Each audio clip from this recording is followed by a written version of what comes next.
用台湾福尔摩沙1号卫星做外观主题北回归线太阳馆第2馆太空馆，经过4年时间，5月初6正式对外开放。头一个展览是邀请国家太空中心甲嘉义大学做伙规划国家太空中心30年特展，希望会当向民众来推广太空教育。太空卫星的科学知识，透过趣味的科技设备，一项一项来展现。嘉义县水上乡北回太阳馆2馆的太空馆，5月初6正式开馆。即马配合国家太空中心，当咧举办30年的特展。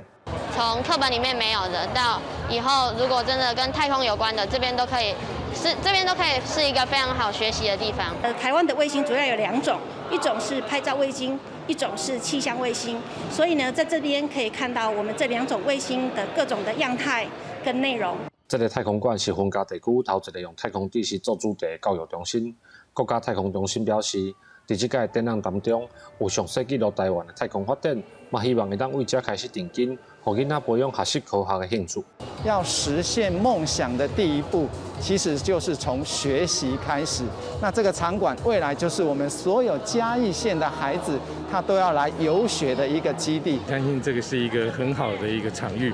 可以让更多的人可以接触让很多对太空认为是一个很陌生甚至是有点神秘的这样的一个思维可以被打破。嘉义县教育处嘛表示，除了嘉义县市的学生囡仔，未来嘛会安排外县市的学校来这上课甲体验，配合大学甲太空中心的合作，和太空馆会当用趣味的方式教囡仔入捌太空知识。